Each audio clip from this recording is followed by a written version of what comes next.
প্রিয় ছাত্রছাত্রী কেমন আছো? আশা করি সকলে ভালো আছো। তো আজকে তোমাদের কাছে সেট 2 এর প্রশ্ন নিয়ে চলে এসেছি। তো আজকে আমি তোমাদের কাছে কিন্তু জিকে টাইপ প্রশ্ন নিয়ে এসেছি। এই প্রশ্নগুলো কিন্তু ফুড এসআই ক্লার্কশিপ যে সমস্ত পরীক্ষাগুলো আছে সেগুলোর ক্ষেত্রে কিন্তু খুবই কাজে লাগবে। তো চলো দেরি না করে শুরু করে দিই। দেখো আজকের প্রথম প্রশ্ন কি বলেছে? প্রথম প্রশ্ন বলছে আত্মসম্মান আন্দোলন সূচনা হয়েছিল কার দ্বারা? Option 1 Ambedkar, option 2 EV Ramaswamy, option 3 Dinkar রাও জাভালকর, অপশান 4 কেশব রাও জেধে। তো আত্মসম্মান আন্দোলনের সূচনা হয়েছিল কিন্তু অপশান নাম্বার 2 ইভি রামস্বামীর দ্বারা। অপশান নাম্বার 2 হলো এই প্রশ্নের সঠিক উত্তর। চলে যাচ্ছি পরবর্তী 2 নাম্বার প্রশ্নে। বলছে নিচের কোন রাজ্যে দুলহস্তি জলবিদ্যুৎ প্রকল্প অবস্থিত? Option 1 Uttarakhand, option 2 Jammu Kashmir, option 3 Himachal Pradesh, option 4 Sikkim. তো দুলহস্তি জলবিদ্যুৎ প্রকল্প অবস্থিত কিন্তু অপশন নাম্বার 2 জম্মু কাশ্মীরে। অপশন নাম্বার 2 হলো এই প্রশ্নের সঠিক উত্তর। চলে যাচ্ছি পরবর্তী 3 নম্বর প্রশ্নে। বলছে কোচবিহার জেলাটি পূর্বে কোন রাজ্যের অংশ ছিল? Option 1 Kamrup, option 2 Kalinga, option 3 Magadh, option 4 Anga. Cooch Behar জেলাটি আগে কোন রাজ্যের অংশ ছিল? সেটা কিন্তু হবে কামরূপ। অপশন নাম্বার 1 হলো এই প্রশ্নের সঠিক উত্তর। চলে যাচ্ছি পরবর্তী 4 নাম্বার প্রশ্নে। বলছে হাইড্রোজেনের আপেক্ষিক পারমাণবিক ভর কত? Option 1 1.004, option 2 1.008, option 3 1.003, option 4 1.007। তো হাইড্রোজেনের আপেক্ষিক পারমাণবিক ভর হলো কিন্তু অপশন নাম্বার 2 1.008। অপশান নাম্বার 2 হলো এই প্রশ্নের সঠিক উত্তর। চলে যাচ্ছি পরবর্তী 5 নাম্বার প্রশ্নে। বলছে গুপ্ত বংশের শেষ শাসক কে ছিলেন? Option 1 Budhagupta, option 2 Vishnugupta, option 3 Narasimhagupta, option 4 দ্বিতীয় কুমার গুপ্ত। গুপ্ত বংশের শেষ শাসক কে ছিলেন? তো এই প্রশ্নের সঠিক উত্তর হবে কিন্তু option number 2 Vishnugupta. Option number 2 হলো এই প্রশ্নের সঠিক উত্তর। চলে যাচ্ছি পরবর্তী 6 নাম্বার প্রশ্নে। বলছে সর্বাধিক শক্তি বহনকারী বিকিরণ কোনটি? অপশন 1 অতিবেগুনি রশ্মি, অপশন 2 গামা রশ্মি, অপশন 3 এক্স রশ্মি, অপশন 4 আইআর রশ্মি। তো এই প্রশ্নের সঠিক উত্তর হবে কিন্তু অপশন নাম্বার 2 সর্বাধিক শক্তি বহনকারী বিকিরণ হলো কিন্তু গামা রশ্মি। অপশন নাম্বার 2 হলো এই প্রশ্নের সঠিক উত্তর। চলে যাচ্ছি পরবর্তী 7 নম্বর প্রশ্নে। বলছে পাইরুভিক অ্যাসিড যে প্রক্রিয়ায় সবশেষে উৎপন্ন হয় সেটি কি? অপশন 1 কেলভিন চক্র, option 2 glycolysis, option 3 citric acid চক্র, অপশন 4 কোনোটিই নয়। তো এই প্রশ্নের সঠিক উত্তর হবে option number 2 glycolysis. Option number 2 হলো এই প্রশ্নের সঠিক উত্তর। চলে যাচ্ছি পরবর্তী 8 নাম্বার প্রশ্নে। বলছে কে আদি গ্রন্থ বা গুরু গ্রন্থ সাহিব সংকলন করেছিলেন? অপশন 1 গুরু নানক দেব, অপশন 2 গুরু তেগ বাহাদুর, অপশন 3 গুরু গোবিন্দ সিং, অপশন 4 গুরু অর্জুন দেব। তো এই প্রশ্নের সঠিক উত্তর হবে অপশন নাম্বার 4 গুরু অর্জুন দেব। তো আদি গ্রন্থ বা গুরু গ্রন্থ সাহিব সংকলন করেছিলেন কিন্তু অপশন নাম্বার 4 গুরু অর্জুন দেব। চলে যাচ্ছি পরবর্তী 9 নাম্বার প্রশ্নে। বলছে 2001 থেকে 2011 সময়ে পশ্চিমবঙ্গের জনসংখ্যা বৃদ্ধির হার কত ছিল? Option 1 17.8%, option 2 14.5%, option 3 13.9%, option 4 15.5%। তো এই প্রশ্নের সঠিক উত্তর হয়ে যাবে অপশন নাম্বার 3 13.9%। চলে যাচ্ছি পরবর্তী 10 নম্বর প্রশ্নে। বলছে 1962 সালে ভারত চীন যুদ্ধের সময় ভারতের প্রতিরক্ষা মন্ত্রী কে ছিলেন? Option 1 Morarji Desai, option 2 VK Krishna Menon, option 3 শরণ সিং, অপশন 4 জেরাম। তো এই প্রশ্নের সঠিক উত্তর হবে option number 2 VK Krishna Menon. চলে যাচ্ছি পরবর্তী 11 নম্বর প্রশ্নে। বলছে কোন শহরটি শিপ ব্রেকিং ইয়ার্ড হিসেবে পরিচিত? Option 1 Okha, option 2 Alam, option 3 Kandla, option 4 হচ্ছে সুরাট। তো এই প্রশ্নের সঠিক উত্তর হবে কিন্তু অপশন নাম্বার 2 আলম। এই আলম শহরটি হচ্ছে শিপ ব্রেকিং ইয়ার্ড হিসেবে পরিচিত। অপশন নাম্বার 2 হলো এই প্রশ্নের সঠিক উত্তর। চলে যাচ্ছি পরবর্তী 12 নম্বর প্রশ্নে। বলছে কোন ধারা থেকে লোকসভার স্পিকার ও ডেপুটি স্পিকার পদচ্যুতি সংক্রান্ত বিষয়াদি জানা যায়? অপশন 1 90 নম্বর ধারা, অপশন 2 89 নম্বর ধারা, অপশন 3 93 নম্বর ধারা, অপশন 4 94 নম্বর ধারা। তো এই প্রশ্নের সঠিক উত্তর হবে অপশন নাম্বার 4 94 নম্বর ধারা থেকে লোকসভার স্পিকার এবং ডেপুটি স্পিকারের পদচ্যুতি সংক্রান্ত বিষয়াদি জানা যায়। অপশন নাম্বার 4 হলো এই প্রশ্নের সঠিক উত্তর।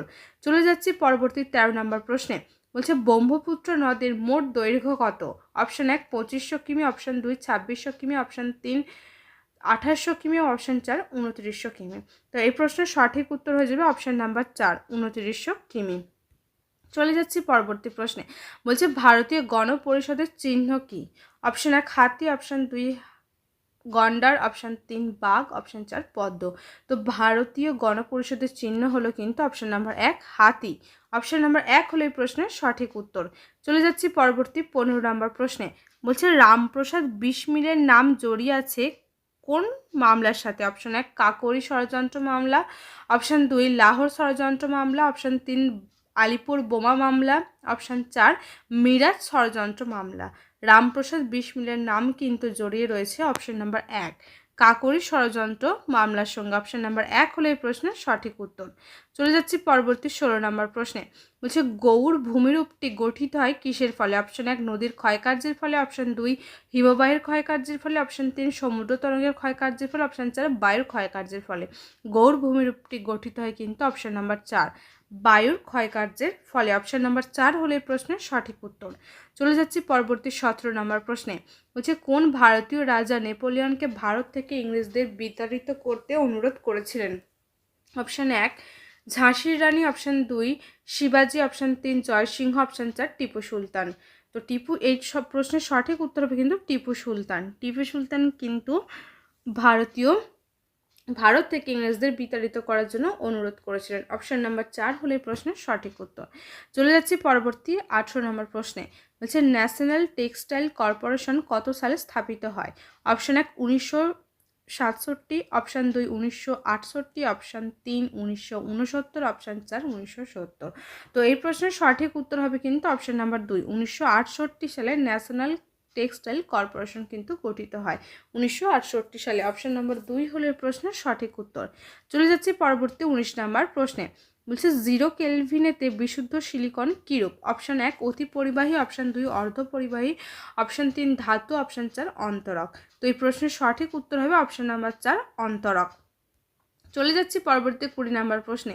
বলছে ভারতীয় দ্বিতীয় সর্বাধিক জনবহুল জেলা কোনটি? অপশন 1 হাওড়া, অপশন 2 উত্তর 24 পরগনা, অপশন 3 কচ্ছ, অপশন 4 পাটনা। দ্বিতীয় সর্বাধিক জনবহুল জেলা বলেছে। তো এই প্রশ্নের সঠিক উত্তর হবে কিন্তু অপশন নাম্বার 2 উত্তর 24 পরগনা। অপশন নাম্বার 2 হলো এই প্রশ্নের সঠিক উত্তর। চলে যাচ্ছি পরবর্তী 21 নম্বর প্রশ্নে। বলছে নিচের কোন রাজ্যে স্থানান্তরিত চাষাবাদ করা হয় না? কোথায় করা হয় না বলেছে। অপশন 1 বলছে Assam, option 2 Paschimbanga, option 3 Orissa, option 4 Andhra Pradesh. তো এই প্রশ্নের সঠিক উত্তর হবে অপশন নাম্বার 2 পশ্চিমবঙ্গ। চলে যাচ্ছি পরবর্তী 22 নম্বর প্রশ্নে। বলছে ফরাসি ইস্ট ইন্ডিয়া কোম্পানি ভারতের কোন স্থানে প্রথম কারখানা স্থাপন করেন? Option 1 Calicut, option 2 Surat, option 3 Pondicherry, option 4 মসুলিপত্তনম। তো এই প্রশ্নের সঠিক উত্তর হবে অপশন নাম্বার 2 সুরাট। সুরাটে কিন্তু ভারতীয় ইস্ট ইন্ডিয়া কোম্পানির সর্বপ্রথম কারখানা প্রস্তুত করেন বা স্থাপন করেন। তো অপশন নাম্বার 2 হলো প্রশ্নের সঠিক উত্তর। চলে যাচ্ছি পরবর্তী 23 নম্বর প্রশ্নে।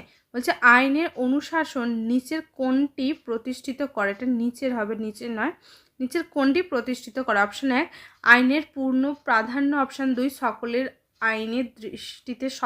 আইনের দৃষ্টিতে সমান, অপশন 3 1 ও 2 উভয়ই, এবং অপশন 4 কোনোটিই নয়। তো এই প্রশ্নের সঠিক উত্তর হবে কিন্তু অপশন নাম্বার 3 1 ও 2 উভয়ই। আইনের অনুশাসনের মধ্যে কোনটি আইনের পূর্ণ প্রাধান্য আর কি সকলেই আইনের চোখে সমান। অপশন নাম্বার 3 হলো এই প্রশ্নের সঠিক উত্তর। চলে যাচ্ছি পরবর্তী 24 নম্বর প্রশ্নে। হচ্ছে আধুনিক শিল্প সভ্যতার মেরুদণ্ড বলা হয় কোন শিল্পকে? অপশন 1 কার্পাস বয়ন শিল্প, অপশন 2 লৌহ ও ইস্পাত শিল্প, অপশন 3 রাসায়নিক শিল্প, অপশন 4 ইঞ্জিনিয়ারিং শিল্প। তো এই প্রশ্নের সঠিক উত্তর হবে অপশন নাম্বার 2 লৌহ ও ইস্পাত শিল্পকে কি বলা হয়? শিল্প সভ্যতার মেরুদণ্ড। অপশন নাম্বার 2 হলো এই প্রশ্নের সঠিক উত্তর। চলে যাচ্ছি 25 নম্বর প্রশ্নে। বলছে হরপ্পার প্রত্নতাত্ত্বিক খনন কার্যের ফলে প্রাপ্ত নৃত্যরত নারী মূর্তিটি কিসের তৈরি ছিল? Option 1 terracotta, option 2 steatite, option 3 bronze, option 4 লাল চুনাপাথর। তো এই প্রশ্নের সঠিক উত্তর হবে কিন্তু অপশন নাম্বার 3 ব্রোঞ্জের তৈরি ছিল। চলে যাচ্ছি পরবর্তী প্রশ্নে। বলছে মানুষ কোন পর্বের অন্তর্গত? Option 1 Mollusca, option 2 Porifera, option 3 Chordata, option 4 Amphibia. এই প্রশ্নের সঠিক উত্তর হবে কিন্তু অপশান নাম্বার 3 কর্ডাটা। মানুষ হচ্ছে কর্ডাটা পর্বের অন্তর্গত। চলে যাচ্ছি পরবর্তী 27 নম্বর প্রশ্নে। বলছে ভাকরা খাল তৈরি হয়েছিল কত সালে? অপশান 1 1960 সালে, অপশান 2 1954 সালে, অপশান 3 1970 সালে, অপশান 4 1990 সালে। তো এই প্রশ্নের সঠিক উত্তর হবে অপশান নাম্বার 2 1954 সালে। চলে যাচ্ছি পরবর্তী 28 নম্বর প্রশ্নে। বলছে নিম্নলিখিত ব্যক্তিদের মধ্যে কে মিতক্ষরা লিখেছিলেন? মিতক্ষরার রচয়িতাকে? Option 1 Nyayachandra, option 2 Gangadhar, option 3 Bilhana, option 4 Vijnaneshwara. তো এই প্রশ্নের সঠিক উত্তর হবে অপশান নাম্বার 4 বিজ্ঞানেশ্বর। বিজ্ঞানেশ্বর মিতক্ষরা রচনা করেছিলেন। অপশান নাম্বার 4 হলো এই প্রশ্নের সঠিক উত্তর। চলে যাচ্ছি পরবর্তী 29 নম্বর প্রশ্নে। বলছে নিচের কোন রাজ্যটিতে কখনোই সূর্যের রশ্মি লম্বভাবে পতিত হয় না? Option 1 Mumbai, option 2 Chennai, option 3 Thiruvananthapuram, option 4 Srinagar. এই প্রশ্নের সঠিক উত্তর হবে অপশান নাম্বার 4 শ্রীনগরে কখনো সূর্যের রশ্মি লম্বভাবে পতিত হয় না। অপশান নাম্বার 4 হলো এই প্রশ্নের সঠিক উত্তর। চলে যাচ্ছি পরবর্তী লাস্ট 30 নম্বর প্রশ্নে। বলছে কোন মুঘল সম্রাট সিঁড়ি থেকে অকস্মাৎ পতনের ফলে মারা যান? অপশান কি বলেছে? Option 1 Babur, option 2 Jahangir, option 3 Humayun, option 4 Aurangzeb. তো এই প্রশ্নের সঠিক উত্তর হবে অপশান নাম্বার 4 হুমায়ুন। তো ছাত্রছাত্রীরা এই ছিল আজকের প্রশ্ন। আশা করছি প্রশ্নটা তোমাদের খুবই ভালো লাগবে। যদি ভালো লেগে থাকে তাহলে অবশ্যই লাইক করো এবং কমেন্টে জানিও তোমাদের ভিডিওটা কেমন লেগেছে। আর যারা এখনও পর্যন্ত আমার এই চ্যানেলটিকে সাবস্ক্রাইব করোনি তারা অবশ্যই পাল কুমার স্টাডি চ্যানেলটিকে সাবস্ক্রাইব করে আমার পাশে থেকো। সকলের সাথে দেখা হচ্ছে পরের কোনো ভিডিওতে। সকলে ভালো থেকো, সুস্থ থেকো। ধন্যবাদ।